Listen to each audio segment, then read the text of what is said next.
Okay, we should be live momentarily. 1 second.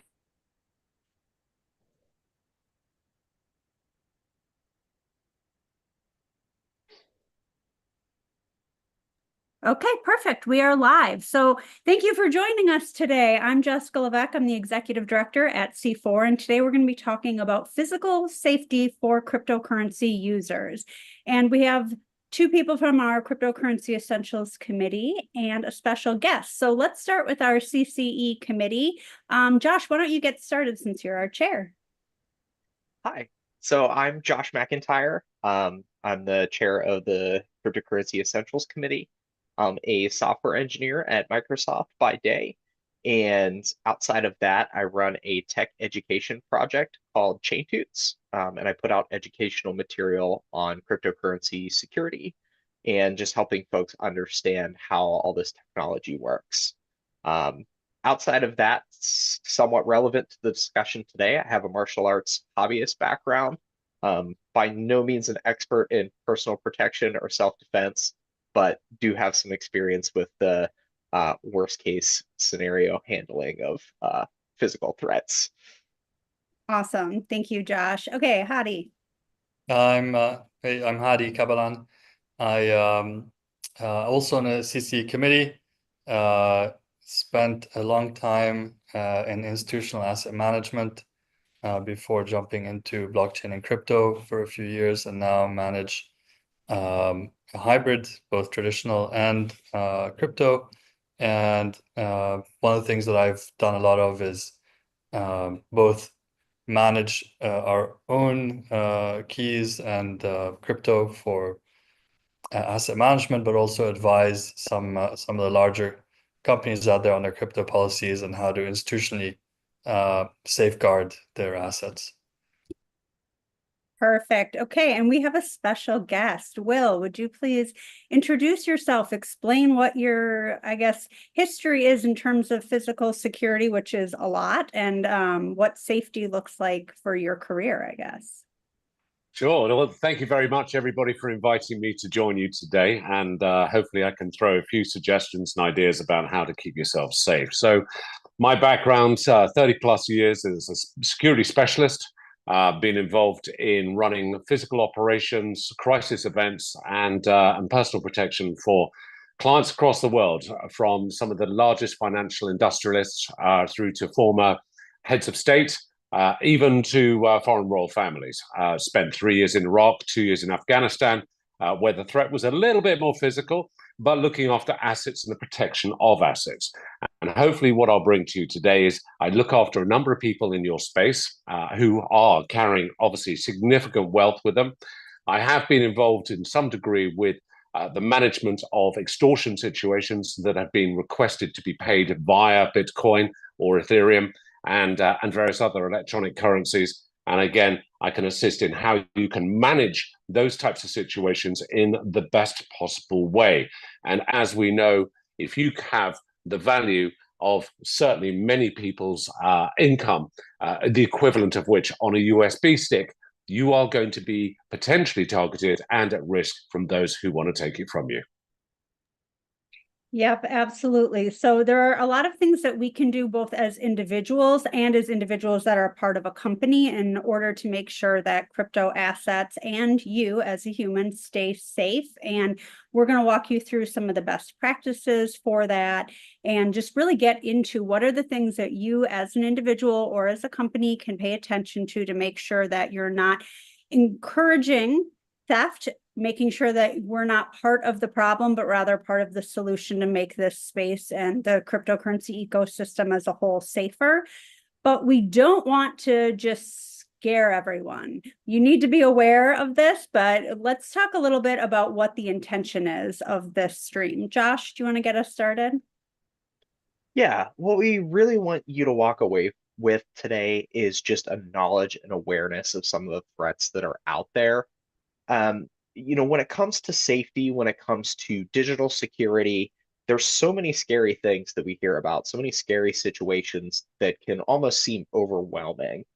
But every individual's uh, threat profile and every individual's risk assessment is going to be different depending on who you are, your wealth, your personal situation, and so many other factors.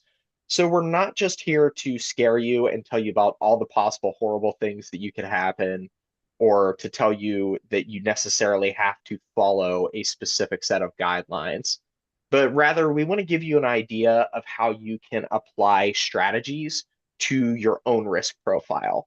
So how you can come away with a reasonable threat assessment for yourself, for your family, for your company, and then apply strategies that actually make sense for the risk that you might face. Yeah, absolutely. And depending on what your risk profile is, you should assess based on that. And then there are also some things that everyone should be aware of as well. So why don't we get started with talking a little bit about historically what we've seen and why this actually is an issue. This isn't something that we have fabricated into being a problem. It is an actual problem, and it's scary. And there are things we can do to mitigate these attacks and risks. So Will, do you want to talk a little bit about any of the situations you have seen in terms of people or companies being at risk? You don't need to name names, just kind of an overview of what you've seen. Sure.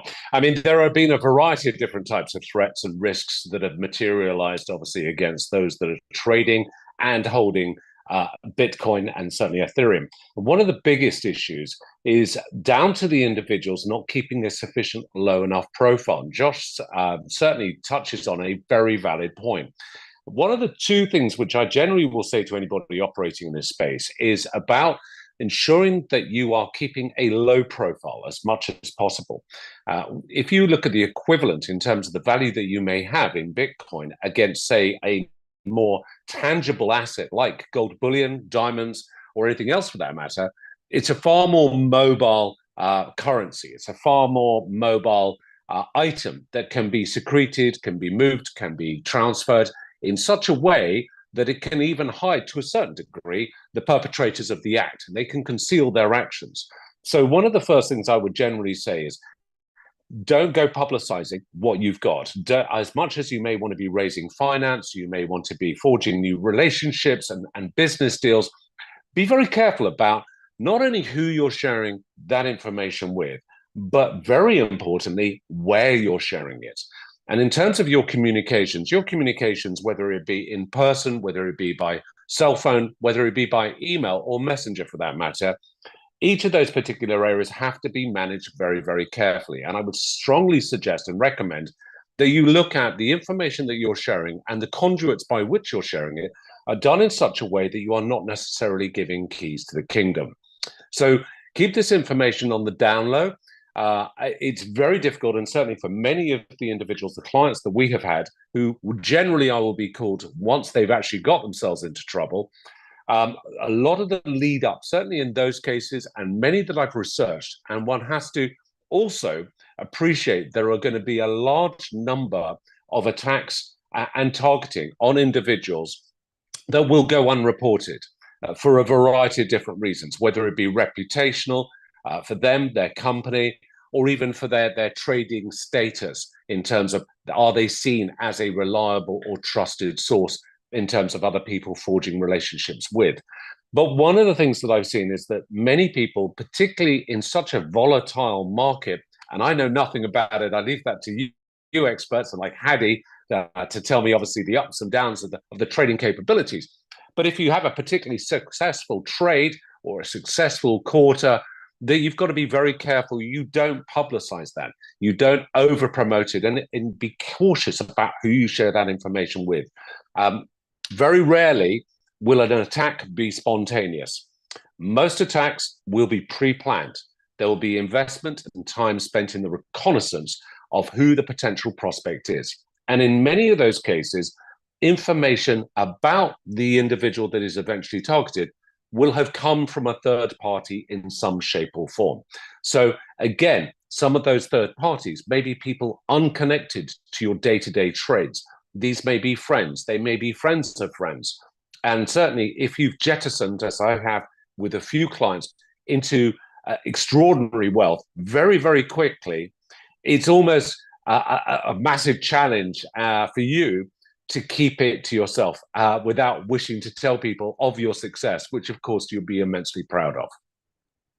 Yeah, I think one of the pieces of this that you touched on, Will, is that there are two sides to this. There's the physical safety, but there's also the technology component of it. So there's two different things to be aware of. If you're walking around with a $5 bill in your pocket, or $10,000 in your pocket, you're worried about the physical side. But if what you're walking around with is equivalent to that in a little disc, then you're worried about how that is being secured as well. So we're putting two different things together and talking about how to keep it safe from different angles.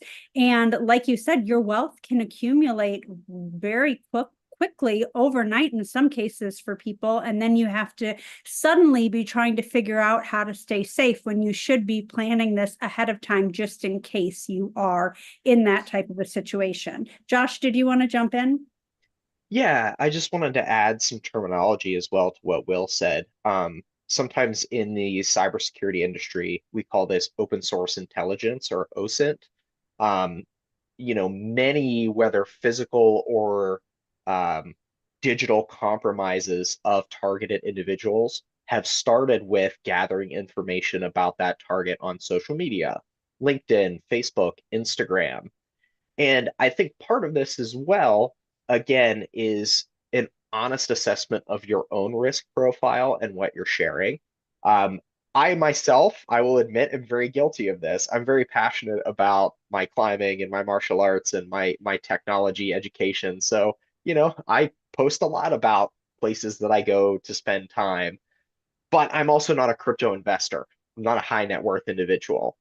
I'm a nerd that loves this stuff, right? If I was posting where I hang out all the time on social media and bragging about how well my crypto trades did this year, that could represent a very big danger, and a juicy target for an attacker when we talk about these physical types of situations. I think If I can add to Josh's point there, sorry, Hattie, just jumping in go quickly. ahead, Will.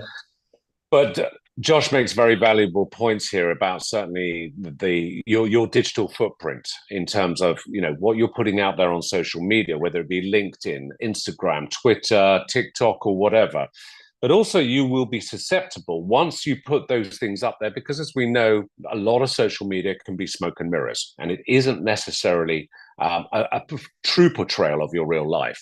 However, it makes you more susceptible to social engineering. And social engineering is one of the key things that a threat group will do, or a threat individual will do, to try and ascertain and determine any kind of credibility behind the claims that you might be projecting on social media. So you must, Josh's point is absolutely valid. You've got to be careful. Sorry, Hattie, back to you. Yeah, no, absolutely. I just wanted to add that in the context of this of the Cryptocurrency Essentials Committee and the spectrum of what we're talking about, and it also, there's an element of it of just sometimes carelessness is what you want to avoid. I mean, it's something that, say, on an institutional level, one has to be very methodical and careful about how you store information, how you divide it up, who has signatory authority. If you are having self-custody, you would split the key, and you would have various people that have fiduciary responsibility that have shards of the key or parts of the key that are split. So, for example, a company director, a lawyer, and then the manager of it. Or if you are able to share some of that responsibility within a responsible institution that has some type of fiduciary license, like a bank or a custodian or something like that. You do that, and typically in the institutional situation, you're very careful about, you're not going to leave anything lying around on your desk. Everything gets locked up. The door gets locked up after, when you leave. That, at airports, you're not using the sort of airport Wi-Fi's and all of this stuff. And a lot of it is, interestingly, is even, and I think this applies directly to individuals as well in this context, because it's a bearer asset. You almost have to put yourself into the mindset of thinking institutionally, so that you are disciplined about it and not just susceptible to the carelessness of the physical element, because there's a whole spectrum of what physical can mean. And the low-hanging fruit is don't be careless, right? Absolutely. I mean, if I may add to that, Hattie, Please. sorry, Jess, jumping in there again. I have actually looked at some clients, particularly who have been quite successful or have this as their principal trading sort of capability or if you like, focus, is to actually isolate and partition much of their communications. So it may be, and from a cyber perspective, for example, it may be designating or dedicating a particular devices to those trades. Because one of the biggest concerns, it's much like passwords and using the same password across various different sites. If it gets compromised at one, it's compromised at everywhere else that you've used that password. So and thankfully in the joys of multi-factor authentication and everything that you have in the world that can be multi-factor authenticated, it should be. And don't rely purely on 2FA. I and my team have spoofed people on 2FA way too many times to show that it actually has no resilience.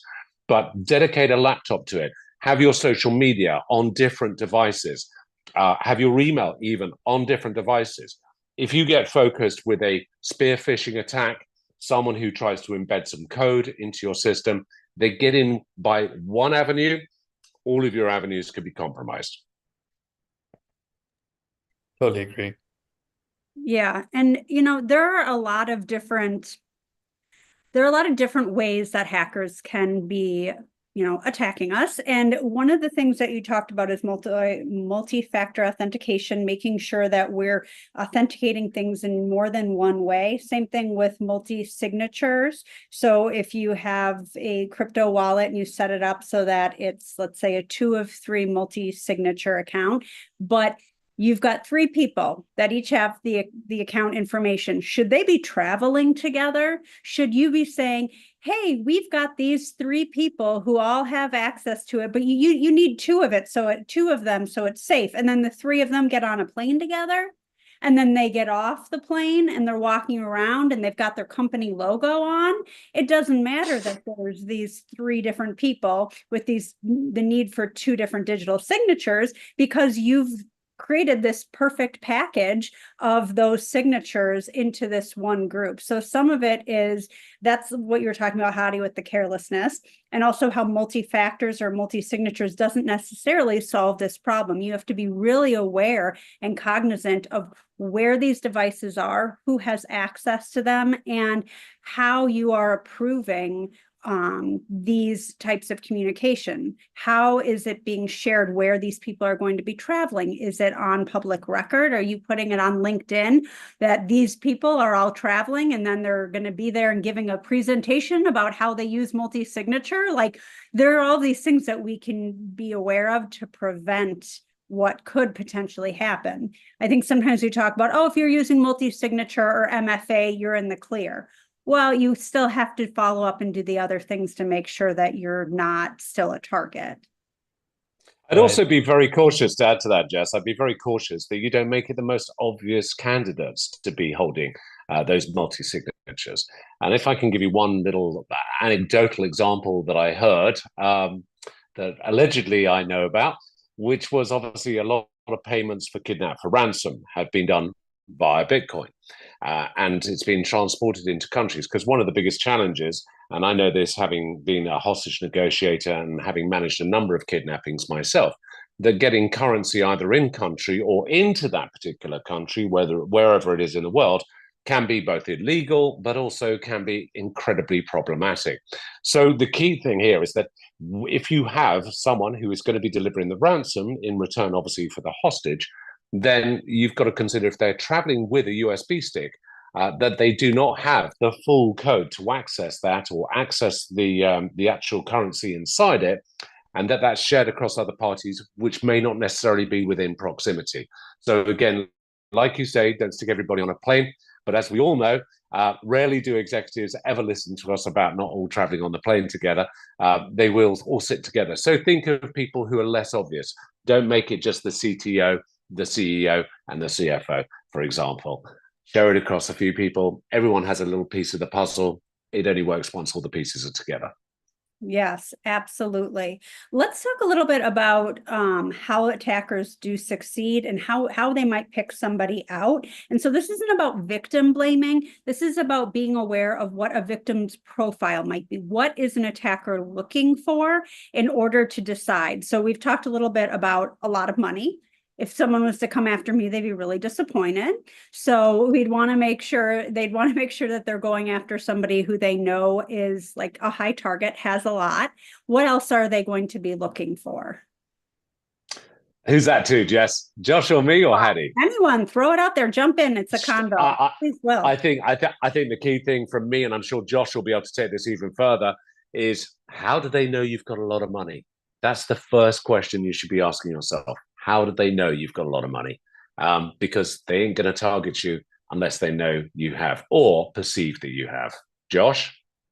I would agree. I think that a large part of this could be due to your profile and what you share publicly. Again, what can be gathered via that open source intelligence or social engineering. And it kind of, in a way, again, not to be victim blaming, but can be your persona that you put out into the world, right?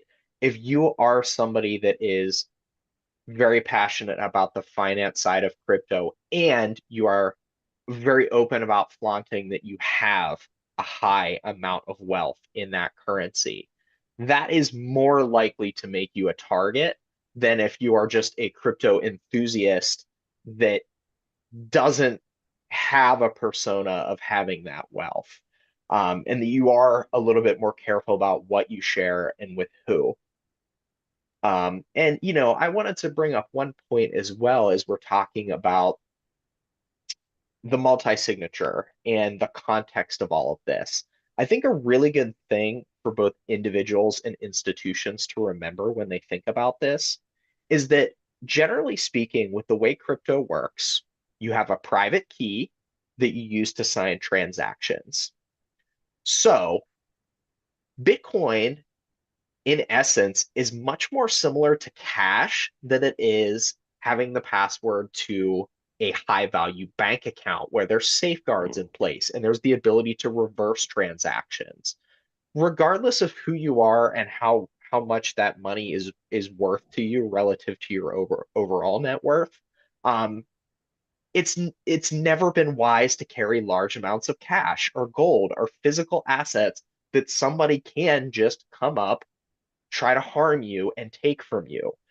Even though Bitcoin and Ethereum are digital assets, you should be thinking about your crypto keys, the way you store them, the way you back them up, and the way you transport them, in the same way that you think about dealing with large amounts of cash. I'd add to that actually, Josh. That's all.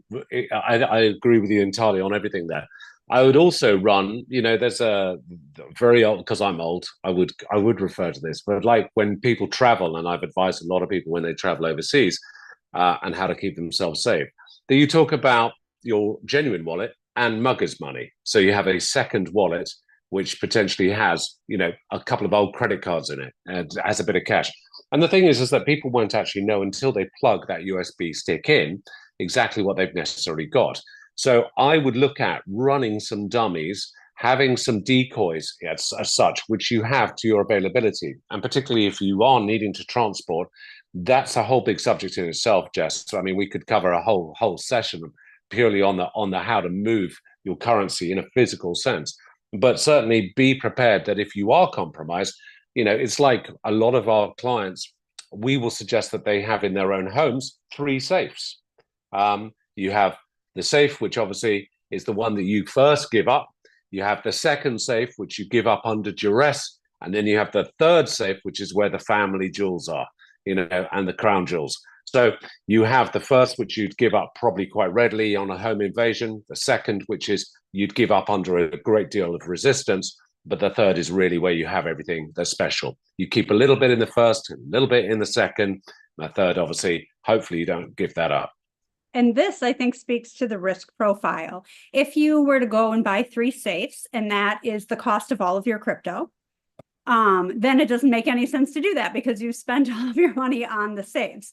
So it really does depend on what your risks are, how much you have, where do you store it? Is it on a ledger, some type of device that you have in your home? Is it stored somewhere else? Yeah, there are so many different factors to that. I really like that idea, though, is having the backup, which is also something that is a part of the technology as well. So let's say you've got this in the third safe and they're not going to find it, but in that second safe, you have a ledger or a Trezor. Josh, do you want to explain just real quick how passphrases work?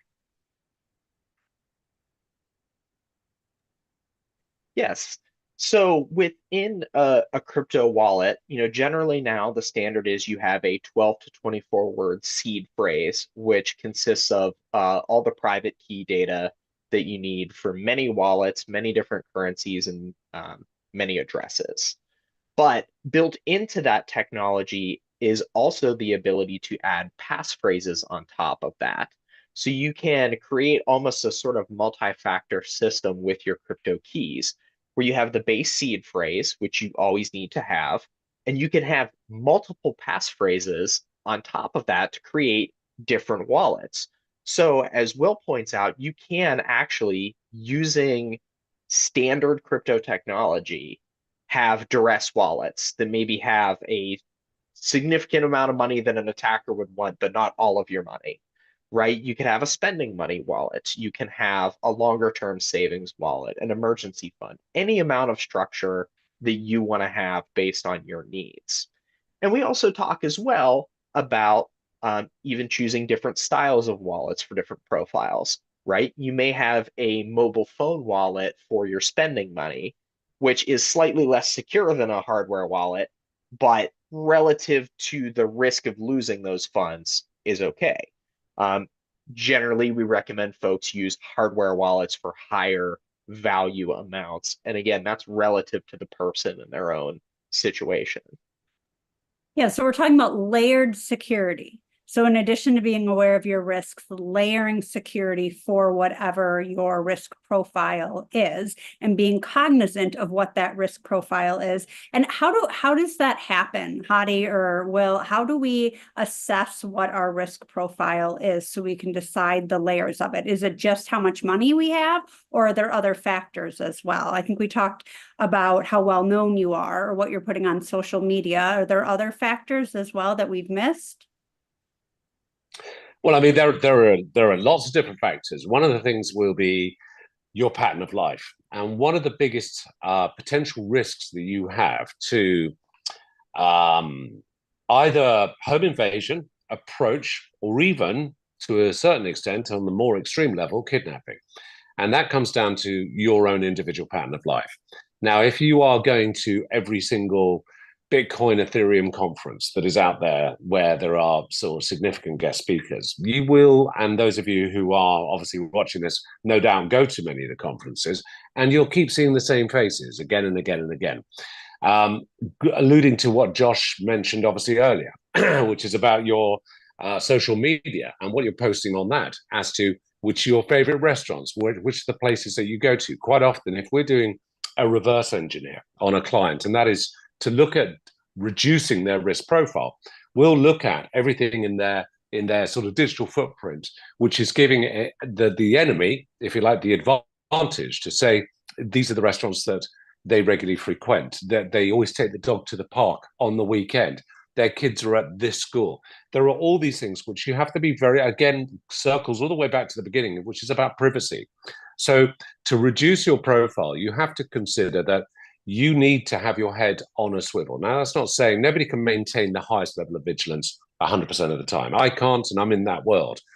But as soon as you get those spidey senses kicking in, that there's something amiss, there's a face that you keep seeing, someone who keeps approaching you at the conference, adjust, listen to your instinct, listen to your gut, and do something about it. Don't just let it happen, and don't necessarily wait for tangible proof. To use the analogy, from the days that we all used to live in caves, and the best or the worst we had was to fight saber-toothed tigers.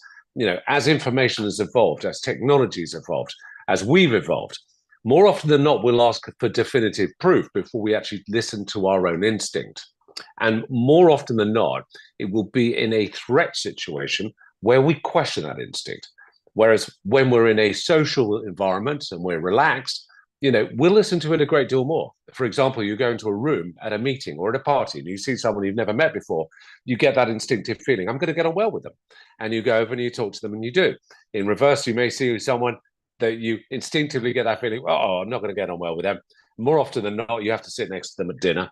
And as hard as you try, it doesn't work. Or maybe you'll go home and you'll see your partner and you'll say, hi, darling, how was your day? Did you have a good day? And they'll go, yeah, fine. And you'll go, what's wrong? And they'll go, nothing. And a little while later, you'll find out there is something wrong. Listen to those spidey senses. And as soon as you start picking up on those, start adjusting that pattern of life. We're all creatures of routine. We'll go to the gym at 6 in the morning, or we'll go to the same coffee shop before we go into the office. Be careful that we're not playing into the hands of anybody who might be doing reconnaissance on us. Yeah, and if you do, I mean, this is that multi-layered piece. If you do go to the same coffee shop every day, are you also telling everyone that you're going to this coffee shop every day and that you're in crypto and that you have a crypto wallet? I mean, it's layered on it. And there've been so many stories. Or you're on the phone, you're talking to your buddies whilst you're ordering your triple cappuccino latte, whatever it might be. Yeah. I'm a black coffee drinker, so I have no idea. But you could be making, talking to your buddies. I think that's called a triple backflip frappuccino.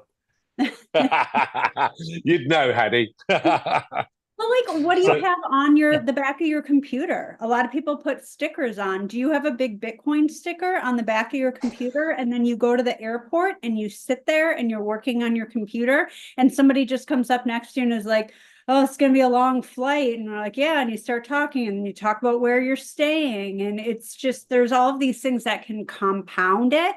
And you really have to be aware. This isn't to say you should never go to a coffee shop or you should never talk about how excited you are about cryptocurrency. It's about just being aware of what bits and pieces you are sharing, how that does increase your risk and where you should be mitigating it. And putting all of these pieces together, which I think is hard for most people if this isn't something that you're focused on, that you have education in, that you think about and talk about. Like, I'm just going to run out and get a latte. Yeah, but be careful when you're talking to your buddy as you're getting a latte together and go, what an awesome trade we just did. And we're doing really well. And I'm going to buy a private yacht and a Lamborghini Huracan this afternoon. Be cautious. There are other people in the shop. There are, it's like I say, when you go to an airport, there are 5 people that you have 5 groups of individuals that you have to watch out for. You've got those that are traveling. You've got those that are picking up those that are arriving. You've got those that are dropping off those that are leaving. You have the airport workers, and you have the one other. Who are they? What are they there for? And they will be there to circulate. So when you're next to an airport, see if you can spot all 5, and especially number 5. Can you spot someone who doesn't seem to be dropping someone off, doesn't seem to be traveling, doesn't seem to be picking someone up, and doesn't seem to work there? Because they're the one to watch out for. Yeah, I think another piece to that too is how we do this with institutional awareness. So Hadi, do you want to talk a little bit about how situational awareness works with institutions, what they need to be working on? This is actually Josh's question that I'm stealing that he suggested we bring up. So thank you, Josh. Yeah, I think there are a lot of very similar points, but it's some of the things that specifically are to do with publicizing where you're going, or going somewhere that's not safe, or trusting somebody. For example, if there's a driver picking you up, make sure you have the picture of the driver and their name when you land or before you land, so that you know that this, like, someone just holding up a sign saying I'm here to pick you up isn't necessarily, it's probably one of the easiest ways that they do it. And so the things like that, and that's one, like, so very much on the traveling side, very much to the point on segregating your laptops or your phone or so on, and not succumbing to the convenience of doing something while bypassing some security protocols that you had already set. Because it's very easy to, when you're sitting in a room and you're with your internal auditors and all of this stuff, say, oh yes, we're doing this, and these are the steps, and these are the co-signatories, and then what happens is like someone's in a rush, and they're like, oh, well, just this one time, and that's the one time. That's the one time where somebody has got a sniffer on the Wi-Fi, at your coffee shop or the airport or something like that, or they've swapped your SIM out, and so those are the things, and the thing with institutional, it's a little bit less exposed to the physical $5 wrench attack risk, because the individuals are not necessarily the wealth owners, but they are responsible from a fiduciary sense for it. So your risk is reputational, your risk is institutional, and I think most people would realize that it's like you're not gonna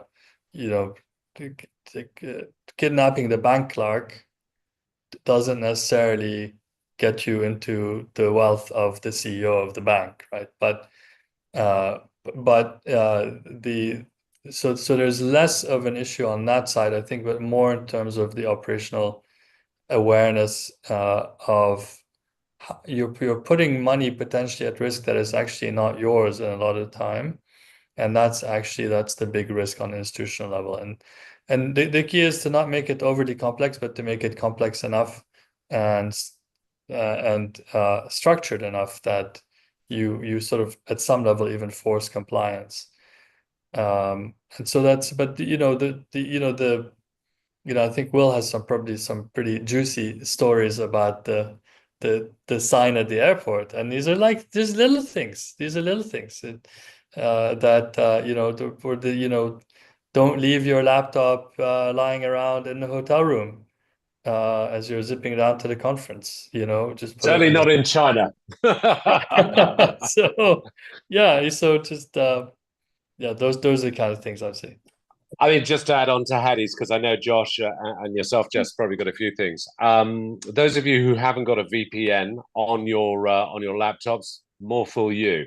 And the one thing I would say is hotel Wi-Fi is notorious for package sniffing. A very good friend of mine built the Wi-Fi pineapple. If you're not familiar with that, it's a good bit of kit. If you're a hacker, where you can get onto a network and basically sniff everybody's passwords. So, you should only be connecting through any public Wi-Fi, airports, hotel, Starbucks, wherever, with a VPN actually running, not only on your laptop, but on your phone as well. It's like going to hacker conferences. Yeah. You should be very careful. Even remotely speaking at hacker conferences, I'm careful about invites and things that I click. Yeah, like Jessica, if you go to like a hacker DEF conference or something in El Salvador and see some dude holding up a sign saying, this way for the Bitcoin conference, like better make sure that you know for sure that that's the right bus. Mm-hmm. Yeah, for sure. One of the things that I don't know if Hadi, you're the one that mentioned it or what, but like, is there an idea of too much safety? At what point is it excessive and you can no longer function? Or is there a point where it actually makes things less safe? Because you have so many different things you're trying to be aware of and to focus on. Will, is that a concern? This is just no idea. You're asking the wrong guy, Jess. More security, the better, as No. far as I'm concerned. I mean, I look, the one thing I always explain to clients is the more security you have, the more inconvenience it creates. The easier, and this goes back to what Hattie was saying earlier. You could have the auditors in; they can sit you down through a checklist, and we go through a lot of the big financial investment banks and financial services companies we work with. We go through extensive due diligence every year, and a lot of it's cyber related. And the thing is that it's no good just saying yes, we do all of this and paying lip service, and if you're not applying it. it is finding that sweet spot between, can I do my job efficiently, or am I so bound by security that it just makes things implausible? So it is finding that sweet spot. I'm sure Hattie and Josh both have got some great suggestions on this, but my main mantra is to say, the more security, the greater the inconvenience, and it's finding that sweet spot. Yeah, I think that's right. I think there is a I think you have to be smart about it. I think you what you don't want is so much vertical security that you make someone's life so difficult in operating that they end up bypassing it. And sometimes the way you get around that is you have horizontal security. You spread the risk, and you spread the access, because you don't want to make it so tough that you basically encourage people to bypass it, but you want to make it tough enough that actually it holds up in a security protocol situation. Yeah, and I think just one quick thing to add on to that is we think about how we can add on to these layers to make things more secure. But what we need to also be aware of is, what are the best practices? If you're not a security professional and you're like, you know what? This is something that other people haven't talked about, so I'm going to do this because it seems really smart. You're probably, if it's not a best practice and you're just like a layperson that thinks that you can add in these additional things, it's probably not going to make things safer. It might make it more inconvenient, and it might make it actually more likely to suffer an attack. And I always think about this when I first learned how cryptographic seeds work and what to do with private keys. I was like, I'm going to do this and this and this. And then it was so dumb. Like, honestly, what was I thinking? I was thinking that I was going to be able to solve this problem in this great way. And so I think like hearing from experts and not coming up with your own whatever random ideas is really smart, because sometimes we think we're being more clever and we're just not. So there are experts in this that you can ask their opinions on. And I think that's really the way to go, rather than creating your own, book of practices. Go ahead, Josh. Yeah, I have some points I'd really like to add on this, especially when it comes to um, both physical and digital security when it comes to the individual users, especially. We talk a lot about this with the security of crypto keys, is that yes, there are some ways that are a little bit more technical that you can greatly increase your security by using hardware devices, by engraving your seed phrase in metal or some other form that's resistant to fire and flood. Having passphrases, having these multiple layers of security.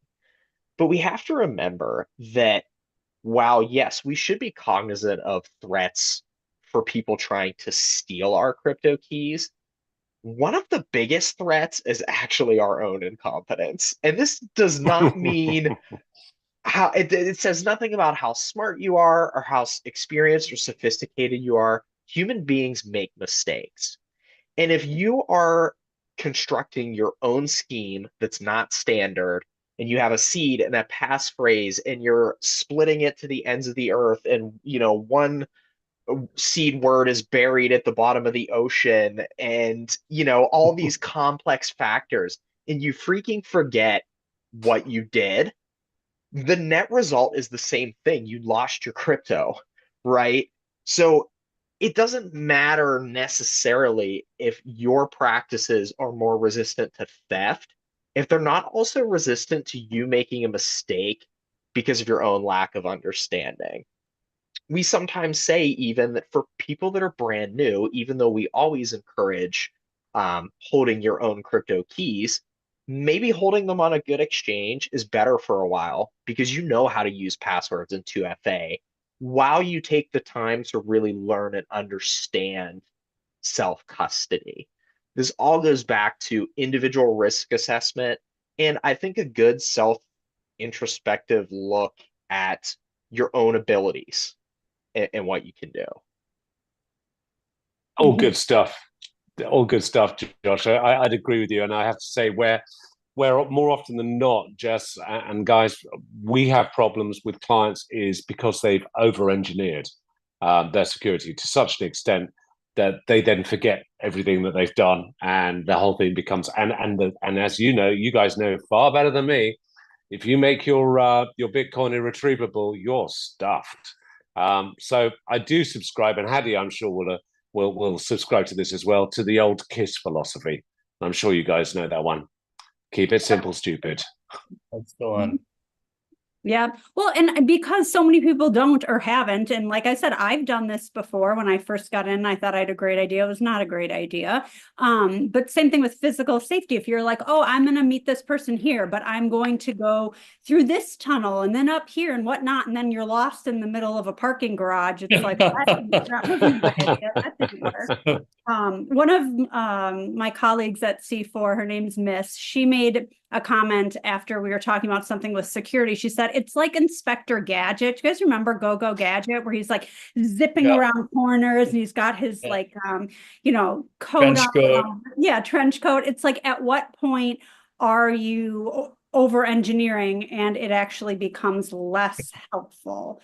Yeah, I think that that's a big issue. One other thing that I wanted to point out is this idea of this spectrum of how safe you should be for what amount of assets, but also who you are, your risk profile, all of this. One of the things at C4 is we've got a cryptocurrency security standard, and this standard is all about making sure that institutions, custodians, or anyone that's a service provider are doing all of the things necessary to keep the crypto safe. And a big part in that is that we've got 3 different levels, and people often are like, oh, well, the most secure is the most important. Like, if it's not the most secure, it's like, well, if it's all of these things, and it's no one can get to it, but also in order to make a transaction, you have to go through all of these hoops, then that actually might not make sense for your system.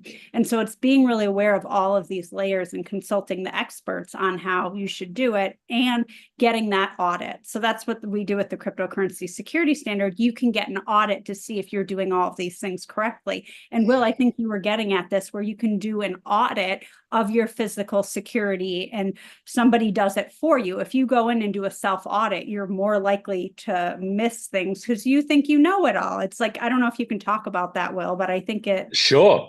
Very interesting. I mean, it's something which we've seen an increased requirement or request for, certainly over the last sort of 5 to 10 years, roughly, I'd say, where, you think of, let's say you're going to do business with someone, or let's say you're going to go on a date with someone. You're going to Google them, aren't you? You're going to find out who this person is. Are they a serial killer, or are they actually okay? Are they on psychoboyfriends.com or psychogirlfriends.com?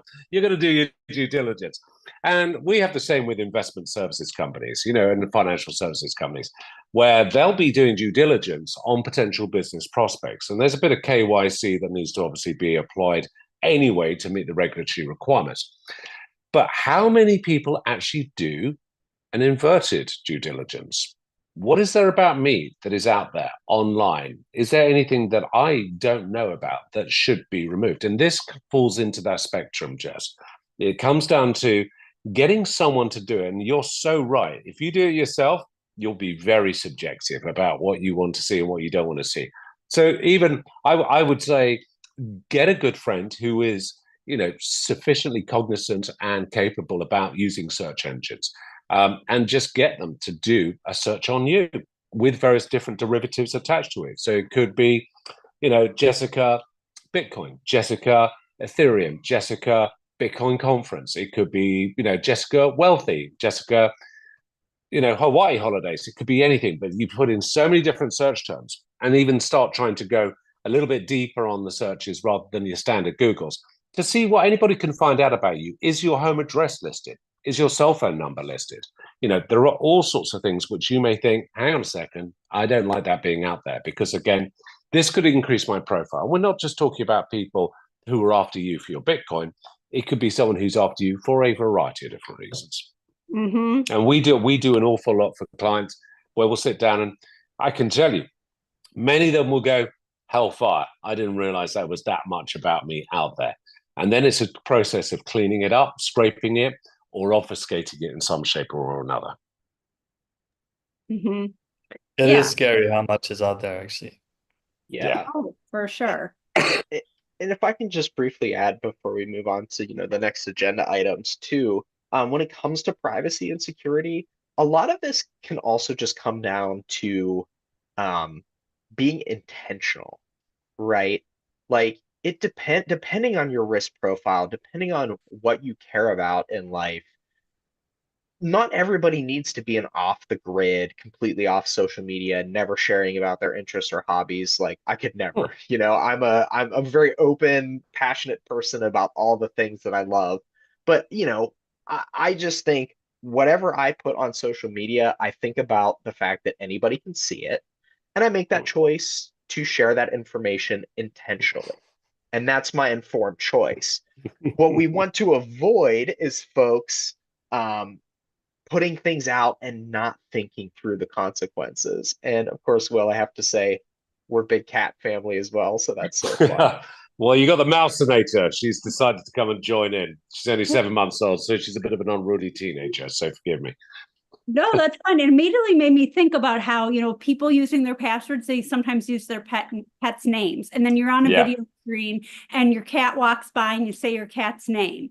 And then suddenly That's it. your password, which never ever use your pet's name for a password, but people are doing it's like it compounds. So it seems Oh like a simple thing. Your cat walked by, you mention your cat's name, or kitten, just continue on. But if you've got a poor password and that's part of it, then suddenly you've given this information out. It's like things you don't think about that add on to it. And things like, Josh, you might say, I'm running to the gym, or I was at the gym earlier. It's very different than being like, I'm in Hawaii for this amazing 7-day trip because I have a ton of Bitcoin that I was able to use. And Yeah. what do you say? How much are you sharing? All of that stuff. And when do you share it?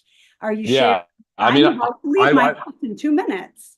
Yeah, I mean, when Twitter first came about, I was working with a number of celebrities who would call me up and say, I don't know how all these paparazzi have turned up outside the restaurant, the nightclub, or wherever it might be. And it was not that difficult to basically say, it's probably because you tweeted that you were there.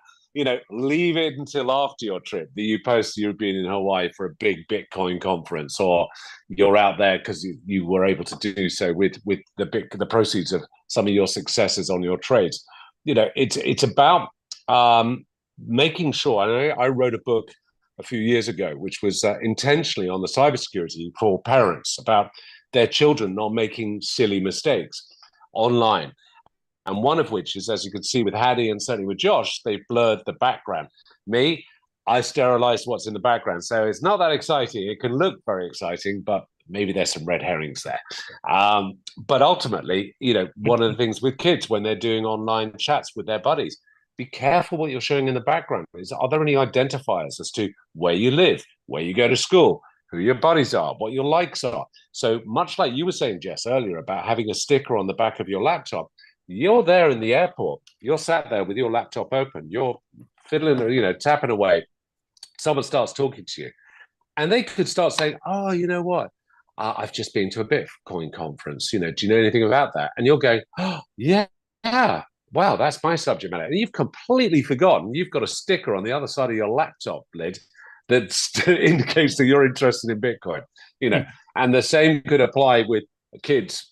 Poster in the background of whoever it might be. Some pop star, Ariana Grande, and they drop in the conversation. You're oblivious to the fact that you've actually got this behind you, and you just think, wow, this is that common ground. And again, this is the danger of social engineering. Yes, absolutely. I think it'd be interesting to do a stream on travel because it is a huge issue that a lot of people that attend crypto conferences are dealing with. I know people who get off the plane, they've got all of their stuff on, and they're walking through this other country going to DevCon or wherever, and it says what they do for a living. And it's very clear that they are making themselves a target. And it constantly boggles my mind how many times I'll be at an airport going to a conference and I'll see somebody wearing their crypto gear, and then they're outside, they're getting an Uber, they're hailing a taxi, and they've still got this on. And suddenly this person has, your information, what hotel you're at, 'cause they've just dropped you off. They might say, oh, you just flew in, where'd you fly in from? Okay, they've got all this information, it's just adding up. So it's kind of like the principle of least privilege in terms of how much you share with about your passwords, technology, whatever you're using. It's the same thing with making sure that privileged information stays privileged, and it's not just. Well, I mean, Hattie made a really good point, Jess. I mean, earlier about you go to a crypto conference in Ecuador.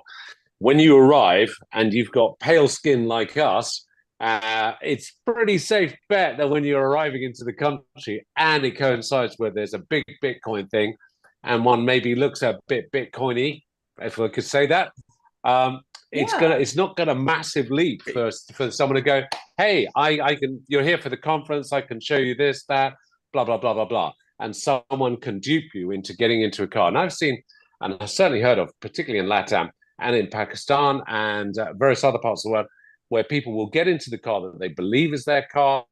They literally will be driven off into the barrios or into the slums and told, right, you're going to give us your watch, your luggage, your valuables, your USB stick, whatever, or we're going to leave you here. Mm-hmm. Yeah, it is, there's so many pieces to it, and they change too, depending on the location and your own risk profile and who you're traveling with. Yeah. And there's just a myriad of different possibilities that can come up and different issues. Maybe we'll do a travel one before East Denver, something like that, because I know a lot of people go, and again, constantly carrying all of your bags with all of your stuff on it. And it's interesting because you're excited about it, but how do you balance that with making sure that you're being smart and safe? Anything else? We're coming to the end of our time, although I feel like I could just keep talking about this because it's so interesting and useful. Anything else anyone wants to jump in and address before we take off? I know we didn't get to everything we wanted to. Josh, Hadi?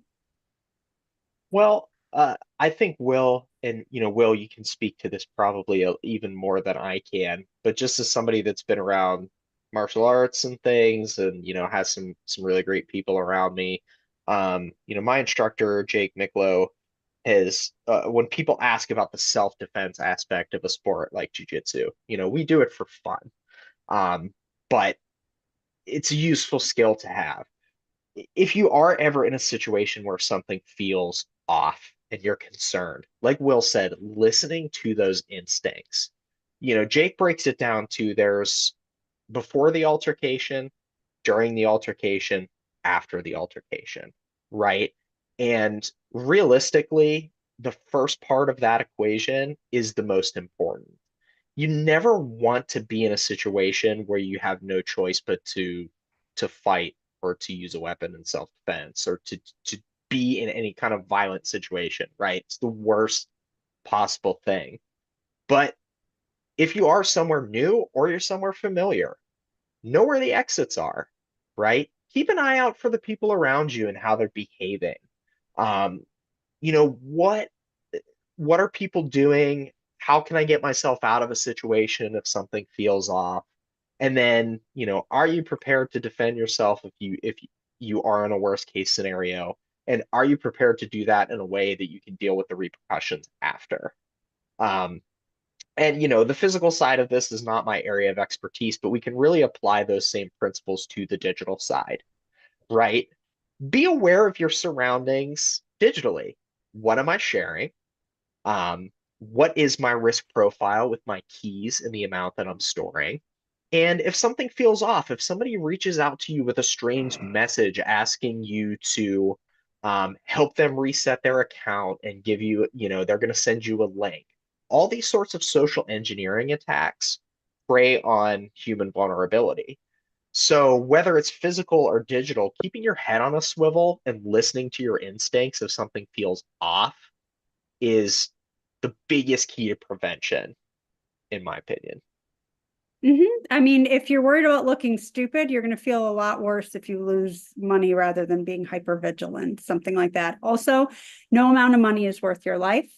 Do all of the things you can to prevent getting attacked to lose your crypto, but your life is more important than your bank account. And so that should always be something that people are aware of. And also, like, those who have gone through a physical attack or have lost crypto, it has happened to people. This doesn't make you, stupid. It doesn't make you silly. It happened. There's a lot of people that have had issues and they don't share them because they're embarrassed about it. I think that the important thing is to do what you can. If you've made mistakes, learn from them, do better in the future. And also, like, don't shame yourself over things that you've done in the past. Just do better and make better decisions so that you can be safer in the future.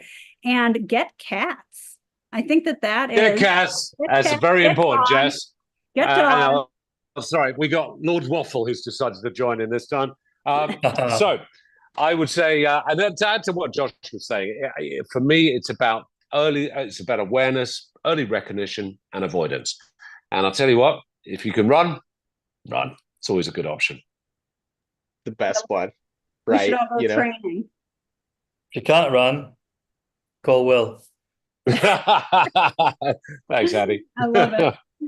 Well, this was really great. I learned a lot. I feel like I've got Me too. Safety on the brain. And maybe we should do a follow-up travel one at some point, because I know that's something that impacts a lot of people and could probably make a big difference in the crypto space. So thank you all so much for taking time.